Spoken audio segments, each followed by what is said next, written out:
Olá, eu sou Flávia Carvalho e nesse vídeo eu gostaria de convidar você a refletir comigo um pouco, sobre os perigos da gente idolatrar pessoas. Eu gosto muito de assistir documentários e eu assisti há algum tempo atrás um documentário sobre o Osho, tem no Netflix, Wild Wild Country, que mostra ali uma dinâmica e como aconteceu todo o caso que envolveu o Osho, o escândalo, e os problemas que aconteceram, crimes, acusações, a condenação, como é que isso foi resolvido. A partir desse documentário, o próprio Netflix me indicou um outro, Holy Hell, que é um caso de uma comunidade religiosa, que tinha um guru que prometia a iluminação, um momento mágico lá, e era uma comunidade bem fechada, em menor número, não tinha a dimensão que tinha a comunidade do Osho, e esse cara abusava sexualmente das pessoas que participavam dessa comunidade e os abusos que ele cometia, isso aparece no documentário, e como ele continua até hoje. E depois eu fui assistir um documentário que se chama, eu achei fortíssimo esse nome, Ilumina Nosso Caminho, que é a história do James Ray. O James Ray é um guru de autoajuda, ou foi um guru de autoajuda americano muito famoso, que ficou famoso porque ele participou do filme O Segredo, e ele sofreu um processo lá criminal porque algumas pessoas morreram num ritual de purificação espiritual. Ficou preso e o documentário mostra como depois ele reagiu quando saiu da prisão e tal, e conta toda a história. E eu estava pensando sobre isso e foi inevitável não pensar nos casos recentes brasileiros, ainda com líderes religiosos. O Ray não era um líder religioso, ele tinha uma coisa assim de autoajuda, espiritual, de espiritualidade, meio um guru. Mas dos líderes religiosos aqui no Brasil que a gente teve, as acusações de abuso sobre o João de Deus, sobre o Prem Baba, e a gente tem histórias há muito tempo sobre isso, A gente tem, historicamente, existem filmes, existem documentos, existem milhares de relatos sobre problemas com padres e abuso sexual de crianças e líderes religiosos evangélicos no Brasil e abuso sexual de jovens e crianças e mulheres, enfim, e adultos também. E eu comecei a pensar nisso e eu queria levantar aqui não só esses casos que têm a ver com a espiritualidade, mas a gente pensar um pouco sobre isso, mas pensar também nos casos que têm a ver com esporte. E a gente está vivendo uma situação nas últimas semanas envolvendo um esportista brasileiro, que eu trouxe para a minha reflexão, eu acabei pensando sobre isso, e também sobre políticos, sobre a questão política. E essa necessidade, a gente pensar sobre isso, por causa dessa necessidade que de vez em quando aflora na sociedade, que é a eleição de um ídolo, a eleição de uma pessoa que está para além do bem e do mal, uma pessoa que você acha que ela vai te dar as respostas, para todas as coisas, ou que ela é um exemplo e um modelo. E isso, para mim, que eu estava pensando, tem a ver com a necessidade que às vezes a gente apresenta de transferir para o outro responsabilidades que são nossas, de transferir para o outro o desejo das coisas darem certo, das coisas se resolverem, mas que não é você que vai resolver, existe alguém que vai resolver para você, alguém que vai dar resposta, e aí você elege um guru. E tem gente, infelizmente, que se aproveita disso e que usa disso para se aproveitar das pessoas, eu faço a observação aqui que isso é diferente quando acontece com crianças, quando isso acontece com crianças, é crueldade pura e total, assim, e não há essa relação exatamente, porque a criança não está nessa vibe de estar transferindo, mas um adulto que entra cegamente numa questão, assim, numa situação de que aquela pessoa para ela é acima do bem e do mal. E ninguém está acima do bem e do mal, né? E é interessante porque quando isso acontece e essa pessoa é eleita e ela vai cometer algum erro e vai fazer alguma besteira, alguns fazem coisas bobas ou poucas e já decepcionam os seus seguidores. Outras cometem crimes graves, coisas gravíssimas que devem ser rechaçadas, que devem ser vistas e criticadas, né? Mas assim, as pessoas que estão ali é como se elas estivessem sequestradas, com a sua subjetividade sequestrada, com a sua mente sequestrada para aquela pessoa, e ela não vê o erro da pessoa porque ela não consegue ver e porque dói muito ver, porque é uma decepção horrenda, né? É uma dor horrenda.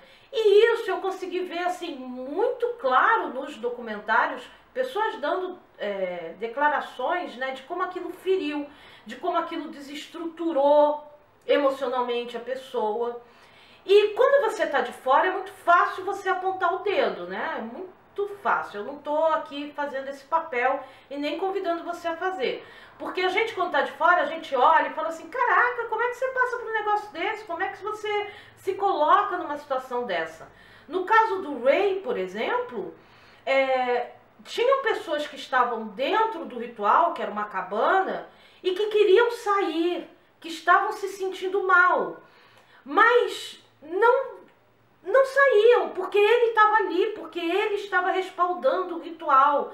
Era como se ela fizesse isso, né, ela estivesse indo contra o caminhar que ele estava dizendo que ela precisava fazer para se iluminar. Então, assim, a pessoa fica realmente embotada, sabe? Ela fica cega. E a maneira da gente evitar isso é a gente não se permitir cegar pelas coisas e pelas pessoas, né? A gente manter o senso crítico e ter capacidade de ouvir críticas àqueles que a gente admira, avaliar se aquela crítica é válida ou não e ser capaz de separar a crítica que é sobre uma coisa que é muito grave ou uma coisa que, não, eu sei, a pessoa tem as limitações dela, mas ainda assim ela fala coisas muito interessantes e que me interessam. Mas assim, na questão religiosa, eu entendo que eu particularmente divido muito, sabe, religião e espiritualidade. Para mim, todas as questões que vestem a roupa da religiosidade, dos dogmas, da verdade absoluta, de rituais, de te colocar em rituais para ter o contato com o divino, com a sua espiritualidade, eu prefiro não participar hoje, porque eu já participei, então eu prefiro não participar. Mas eu acho que a busca da espiritualidade, de você pensar essas questões, é muito importante. É uma dimensão do ser humano que precisa ser trabalhado, que precisa ser buscado, né? E a gente transferir isso para o outro é muito esquisito. Porque quando você transfere para seres humanos, você acaba ficando preso e cativo mesmo, usando um linguajar bem religioso agora, mas você fica prisioneiro do que aquela pessoa está colocando, né? E você perde a capacidade crítica para olhar e separar as coisas, e saber que ela é uma pessoa e que você não pode transferir para ela isso, porque isso também é do ser humano. Você começa a dar muito poder para o ser humano, você começa a sentir assim, isso é muito, dá para ver na fala dessas pessoas, assim, a coisa assim, eu sou um enviado, eu tenho uma missão, eu é que sei, e eu sei exatamente o que eu estou fazendo. Gente, a gente tem que tomar cuidado com esses discursos. muito cuidado. Porque é um empoderamento humano que, sabe, te rouba e dá a ele o sentido de um direito divino, né? No caso do Osho, no caso do cara lá do Holy Hell, que tinha essa comunidade, de assim, não, eu estou dizendo para fazer, e até usar de violência, violência sexual, o outro lá dizer, não, vocês vão ficar na cabana assim, eu tinha resposta para tudo, o cara lá do segredo. É muito louco, né? Ninguém tem resposta para tudo. Então, assim, esse é um primeiro ponto. Se a pessoa se apresenta como detentora da verdade, de toda a verdade, cara, desconfia, né? Eu não sei tudo, mas isso para mim é um ponto, isso é um ponto que eu uso, assim. Isso acontece nos esportes, né? A gente teve recentemente o caso que ainda está sendo investigado, está sendo visto, pelo menos da última vez que eu li, da questão do Neymar, é uma questão aí confusa. E como tem gente que está brincando com essa coisa, e como tem gente que não acredita, que culpa a menina porque não acredita e não aceita acreditar que o ídolo dela, o menino, fez alguma coisa desse tipo. Assim, sabe, eu não estou dizendo que ele fez e nem que ele não fez. Eu só estou dizendo que a gente tem que guardar a capacidade de ter senso crítico. E ser capaz de olhar e falar assim, poxa, eu gostava tanto, eu admirava tanto, e acho que ele era um grande jogador, ou o outro nem acho que era tão grande esse jogador, mas lamentável que isso tenha acontecido, se for provado que aconteceu, né? E até pensar como é que isso funciona. Aí você vê muito poder, é muito dinheiro, né? Muita influência. E essa coisa da influência, essa coisa da gente falar assim, são os influenciadores, isso é um perigo. Porque tem gente que perde a capacidade crítica e ouve o outro falar e falar, então é isso, né? E eu tô propondo isso aqui, não é para você concordar comigo, você pode discordar, não tem problema. Você pode falar, Flávia, tá doida. Eu tô expondo como eu penso essa questão para você pensar da sua forma, né? E na política também tem isso. A gente tem casos graves na história do planeta, de políticos que foram influenciadores enormes, não sei se pode colocar dessa forma, influenciadores enormes, mas que chegaram ao poder de uma forma com muita influência e cometeram barbaridades, e muita gente, apesar de hoje entender as barbaridades que foram feitas, na época não consegui ver, porque tinha uma admiração muito grande por essas pessoas, né? Caso clássico, aqui a gente tem o Hitler, que ele juntava massa, né? Ele conseguia levar a multidão. No Brasil, a gente tem recentemente a grande briga, a grande polarização, que problemas com o PT aconteceram quando as pessoas apontam que aconteceram problemas, que houve erros, que o Lula errou, ainda que não tenha cometido os crimes pelo qual ele foi preso, que as pessoas falam, né? E se você quer saber a minha opinião, eu também acredito nisso. Mas assim, que houve erros e que há um problema, que precisa ser feita uma meia-culpa e tal, tem gente que não admite isso, porque é absolutamente cego em relação à figura do Lula, que sem dúvida é uma pessoa muito carismática e tem um discurso muito que fala com as massas, né? Mas isso também acontece com o Bolsonaro, que trouxe um discurso completamente diferente, e usando as pessoas que estavam decepcionadas, porque aí quando as pessoas se decepcionaram, né, jogaram para o outro lado, que é isso que acontece, a pessoa não consegue ter senso crítico, ela fica cega, aí quando a venda sai, aí ela acha que nada presta. E aí foram pro Bolsonaro e estão fazendo a mesma coisa, e tem uma galera lá que também é a mesma coisa, você aponta qualquer coisa que você imagine que está errado, ou que você não concorde, ou que você acha que o discurso não está correto, e aí a pessoa fica enfurecida com você. Nossa, vocês não têm ideia. Eu não trato disso aqui, né? Não costumo falar dessas coisas no canal, mas isso acontece muito e acontece com pessoas que eu conheço. Eu fico enfurecida. Ou você ama, é aquela coisa assim, parece aquela coisa, ou você ama ou vai embora, entendeu? Vai embora. E assim, a gente precisa ter a capacidade de olhar criticamente. Eu não estou aqui querendo falar de política no sentido de defender um ou outro, nem de acusar um ou outro. O que eu estou colocando é que quando você não concorda integralmente com as verdades que esses grupos estão apresentando, nossa, você cai no limbo. Caiu no limbo. Já era. Porque você vai ser atacado dos dois lados, né? Mas eu defendo sempre que a gente tem que ter a capacidade de olhar e olhar o que foi bom, olhar o que é bom, se tem alguma coisa boa, e olhar o que está ruim e os equívocos que estão acontecendo.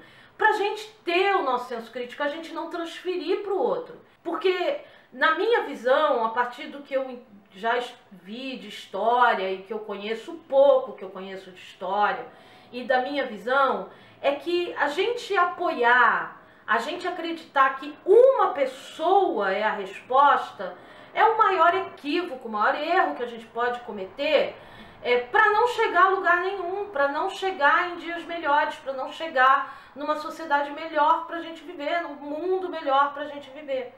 Né? Eu realmente acredito que o caminho para esses dias melhores, o caminho para uma solução, está no coletivo, está na solução que vem do compartilhar as coisas, não é do disputar, não é da ação competitiva, mas é da ação colaborativa.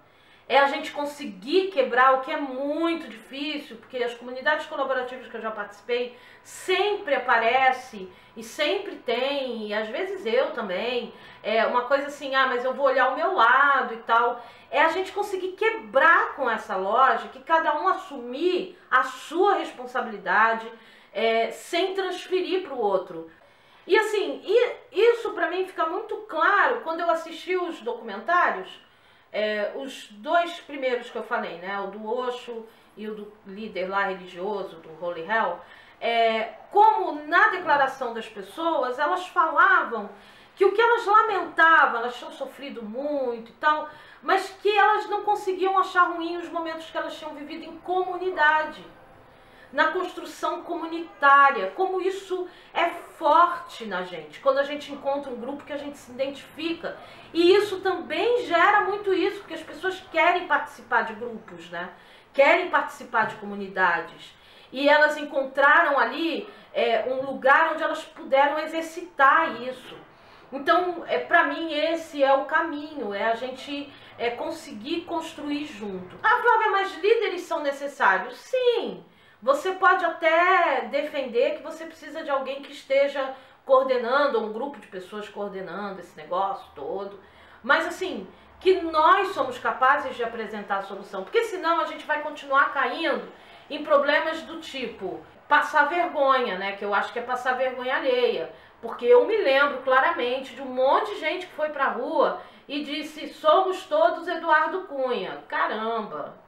Que vergonha, o cara tá preso hoje, né? E outros aí, somos todos fulano, somos todos ciclano. E assim, a tendência é a gente se ferrar, a gente se decepcionar. Porque tá colocando na pessoa a expectativa daquilo que é responsabilidade nossa, né? Tá colocando na pessoa que ela tá acima do bem e do mal, que é ela que vai resolver. E não vai, não vai. E para terminar, eu queria falar de 3 características que normalmente esses líderes têm, né? A primeira eu já falei, que tem toda a verdade, nada pode ser... tá dando resposta para tudo, eu sei tudo, eu que sei o caminho, eu que vou resolver, cara, desconfia. A segunda coisa é prestar atenção, porque são pessoas muito persuasivas, alguns por ter um discurso muito bom, uma capacidade de fala que encadeia, que fala com os grupos, com as massas, outros nem tanto, mas tem a capacidade de trazer para o discurso coisas muito pontuais e que são teatralizadas, isso políticos, religiosos, enfim. Isso é muito forte neles. A terceira coisa é você prestar atenção quando você não pode dizer que está vendo alguma coisa errada. Isso, você é rechaçado total, assim, se você diz assim, eu não concordo com isso aí não. O quê? Não, não existe isso. E que quando você quer sair, ou quando você se afasta do grupo, ou quando você diz, porque eu não concordo disso, eu não vou fazer mais parte, você é odiado, você é perseguido, você é considerado traidor. Se você está participando disso, você segue alguém nessa linha, pensa nisso, né? É importante a gente se libertar disso. Eu estou falando disso na quinta-feira, porque na quinta-feira eu sempre falo de desenvolvimento pessoal, e para mim a questão da espiritualidade é muito importante, mas a questão da gente estar liberto dessas amarras, para a gente poder se desenvolver, para a gente poder ser pessoas melhores, para a gente poder buscar comunidades que de fato estejam buscando aí uma lógica colaborativa, uma lógica de ajuda, uma lógica de juntos a gente pode mais, né? Tirando essa questão assim, eu vou me dar bem e você que se dane. Então fica aqui a reflexão, eu vou te convidar para deixar seu comentário aqui embaixo, o que você pensa disso, e se você gostou do vídeo, curtir, que ajuda a fazer o vídeo chegar a mais pessoas. Se você ainda não se inscreveu no canal, se inscreve no canal para você acompanhar os vídeos. Muito obrigado por você ter assistido, um grande abraço, se cuida, fica bem e até o próximo.